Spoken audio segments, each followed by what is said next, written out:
Amici di Crazy Rider, buongiorno, grazie alla concessionaria Motogamma di Castagnato. Oggi salirò in sella alla nuova Husqvarna Norden 901. Vediamo insieme come va dopo la sigla.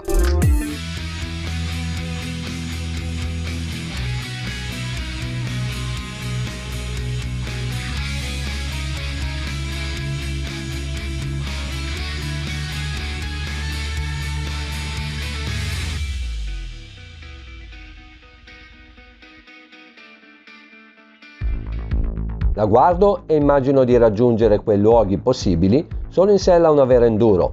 Dopo solo 1 chilometro, però, le sensazioni che provo mi orientano altrove, facendomi dimenticare di avere una ruota da 21 pollici all'anteriore. L'ergonomia e le caratteristiche della ciclistica mi convincono di avere per le mani una crossover viaggiatrice anche su percorsi ricchi di curve. Ora ve la racconto nel dettaglio. La sella, posizionata a 854 mm da terra, è molto comoda e spaziosa. La sua larghezza eccessiva, però, rende impossibile mettere i talloni a terra se si ha una statura al di sotto del 1,80 m. La sua regolazione è possibile fino a 874 mm di altezza. La porzione dedicata al passeggero è altrettanto comoda e spaziosa. I maniglioni laterali offrono un solido appiglio.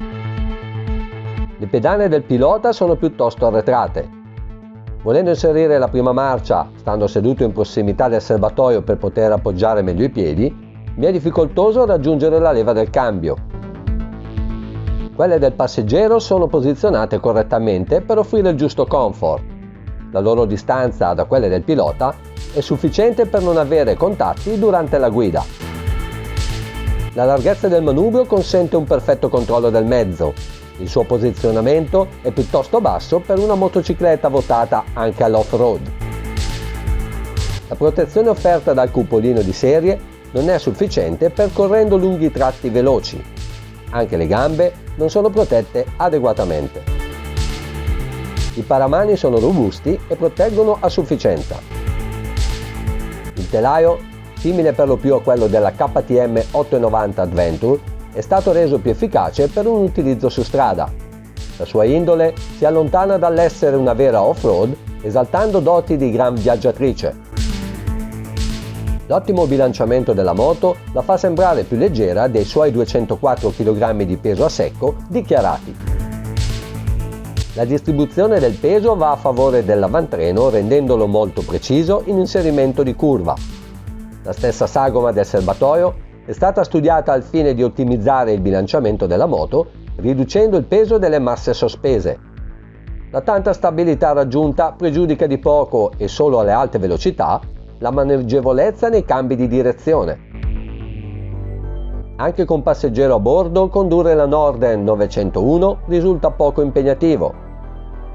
La lunghezza del forcellone permette una buona distribuzione longitudinale del peso aggiuntivo, conservandone il piacere di guida. La forcella è di marca VP ed è regolabile nell'idraulica. Pinzando con decisione sul freno anteriore, l'avantreno affonda troppo velocemente. Su strada consiglio di chiudere il registro in compressione di un paio di clic. La sua escursione di 220 mm permette di affrontare in maniera confortevole le imperfezioni del manto stradale. Ottima la scorrevolezza. Il monoammortizzatore, infiltrato direttamente al forcellone, è sempre di marca VP. Accelerando, in uscita di curva, sostiene efficacemente il posteriore, impedendo che l'avantreno si possa alleggerire pericolosamente. La sua regolazione è possibile nella sola estensione e nel precarico molla tramite un sistema remoto e apposita manopola. L'escursione è di 213,5 mm. Questo motore da 899 cm3 di derivazione sempre KTM eroga 105 cavalli a 8000 giri. La sua coppia massima è di 100 Nm a 6500 giri minuto. Sopra i 2500 giri riprende senza incertezze. Superati i 4000, la sua schiena è paragonabile a quella di un toro. L'erogazione rimane pulita fino a 10.000 giri di rotazione. Utilizzando la mappa Street, la sua risposta è piuttosto diretta all'apertura del gas. Per un uso turistico preferisco quella dedicata all'off-road, essendo più dolce e lineare nell'erogare la potenza. Il Traction Control Cornering è di serie sulla mappa off-road. La sua personalizzazione su 9 livelli è possibile solo con la mappa Explorer opzionale. Le vibrazioni sono decisamente contenute a qualsiasi regime di rotazione.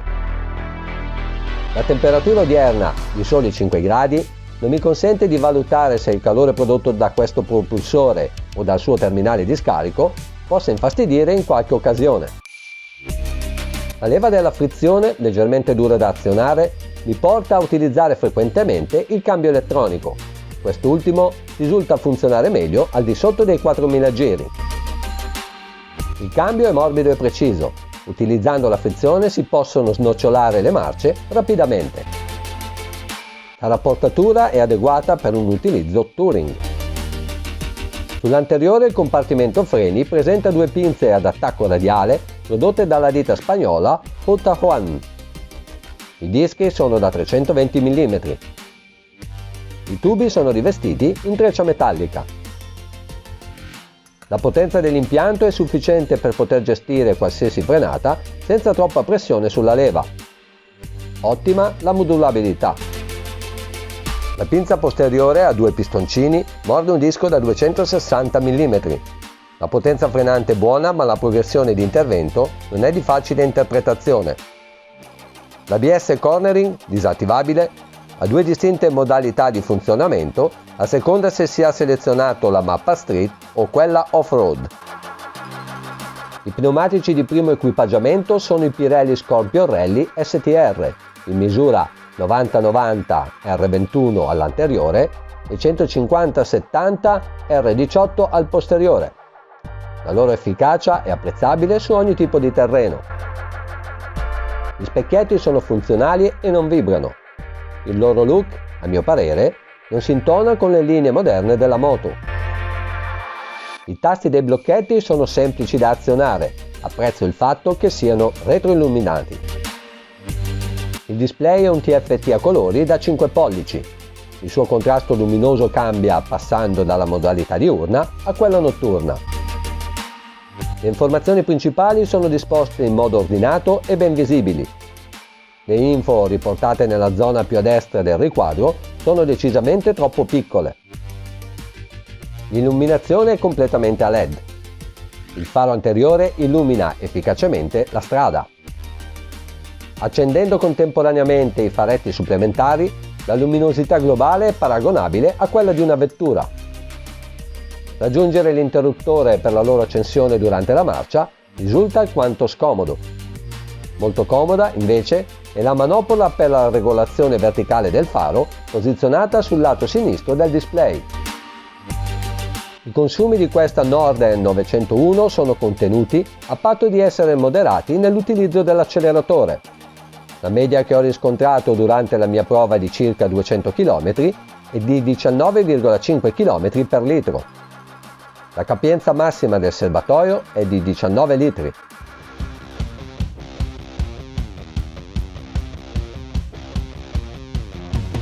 Guidando in piedi trovo che la triangolazione manubrio sella e pedane non sia adatta per condurre la moto in un vero contesto off-road.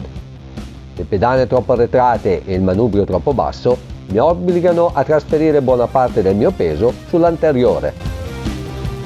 Nonostante la ruota da 21 pollici, l'eccessivo peso sull'avantreno rende difficile controllarne la direzione affrontando ostacoli di media entità o tratti scivolosi. Per lo stesso motivo, anche la trazione non è quella che ci si aspetterebbe. Controllarne la perdita di aderenza non è affatto facile per un principiante. Se fosse stato possibile precaricare le molle della forcella, caricando adeguatamente quelle del monoammortizzatore al fine di portare maggior peso sulla ruota posteriore, sicuramente avrebbe fatto la differenza. Rimane comunque una moto in grado di superare agevolmente sterrati pianeggianti e poco sconnessi, senza il rischio di dover far dietro front appena l'asfalto si interrompe. Ragazzi, la mia prova è terminata. Ringraziando Motogamma per la gentil concessione, vi prego di lasciare un like e di iscrivervi al canale per sostenere il lavoro di Crazy Rider Italia. Un saluto da Jumbo Test.